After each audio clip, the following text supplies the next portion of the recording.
السلام علیکم ورحمۃ اللہ وبرکاتہ۔ امید کرتا ہوں کہ سب دوست خیریت سے ہوں گے۔ آج ایک اہم مسئلے پر بات کرتے ہیں جس کو بہت ضرورت ہے، اور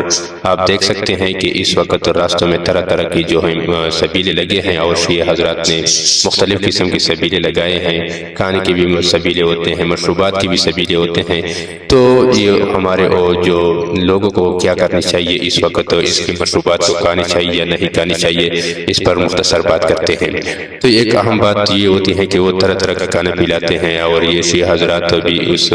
میں پیش رفت ہوتے ہیں، اور بعض مسلمان لوگ بھی ہوتے ہیں ان کاموں میں شریک ہو جاتے ہیں اور اس طرح کھانے پلاتے ہیں، کیونکہ وہ یہ سمجھتے ہیں کہ 10ویں محرم کو جو ہے اور 9 محرم کو کھانا پلانا جو ہے ثواب سمجھتے ہیں۔ تو لیکن ایک بات آپ غور میں رکھیں کہ یہ جو دینی مشروب، یہ جو جتنا بھی ہم کام کرتے ہیں، یہ مشروبات پلاتے ہیں یا کھانا دیتے ہیں، یہ تو اچھی چیز ہے، لیکن اب جو ہے یہ صورتحال ناجائز اور اس کو بدعت سمجھا گیا ہے۔ اسی وجہ سے کہ یہ جو ہے اس وقت جو ہے شیعہ کے حضرات کی رسم بن چکا ہے، اور وہ اس رسم کی وجہ سے جو مشروبات دیتے ہیں یا جو جتنا بھی کھانا دیتے ہیں تو وہ غیر اللہ کے نام پر دیتے ہیں، تو جس کی وجہ سے یہ جو سارے مشروبات جو ہیں ہمارے لیے جو ہے جائز نہیں ہے کہ ہم ان سے پیے یا کھائیں۔ تو اسے بچنے کے لیے ہمیں چاہیے کہ اس کی بجائے ہمیں 9ویں اور 10ویں دن روزہ رکھے، یا 10ویں یا 11ویں دن جو ہے ہمیں محرم کو روزہ رکھے، تو یہ سب سے بہتر تجویز ہے۔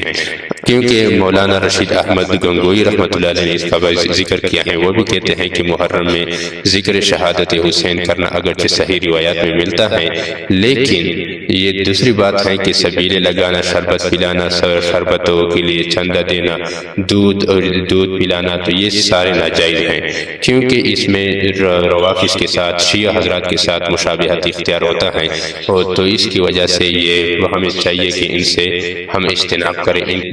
کھانا کھلائیں، شربت پلائیں یا کھانا کھلائیں، تو اس سے بچنی چاہیے، کیونکہ اس کے ساتھ مشابہت اختیار ہوتا ہے، ورنہ یہ دراصل میں یہ کھانے پلانا، شربت دینا، تو یہ درست ہے، لیکن اس ترتیب سے جو وہ ان کا رسم بن چکا ہے اب ہم بھی یوں کرتے ہیں، تو اس سے بچنے کے لیے ہمیں چاہیے کہ اس دن روزہ رکھیں، 9ویں 10ویں محرم کو روزہ رکھیں، یا 10ویں 11ویں دن کو ہم روزہ رکھیں، تاکہ اس سے بچ جائیں، اور وہ شریعت کا جو اس روزے کا 10 محرم کا بہت فضیلت ہے اس پر عمل کر سکے۔ دوسری بات یہ ہے کہ ماتم کرنا وہ بھی منع ہے، کہ رسول اللہ صلی اللہ علیہ وسلم نے فرمایا لیس منا من ضرب الحدود وشق الجیوب، فرماتے ہیں کہ جو بندہ جو وہ ہم میں سے نہیں ہے جو اپنے چہروں کو مارتا ہے، اپنے جو ہے گریبان کو جو چیر ڈالتے ہیں، تو ایسے شخص جو ہے ہم میں سے نہیں ہے، یعنی ہماری امت میں سے نہیں۔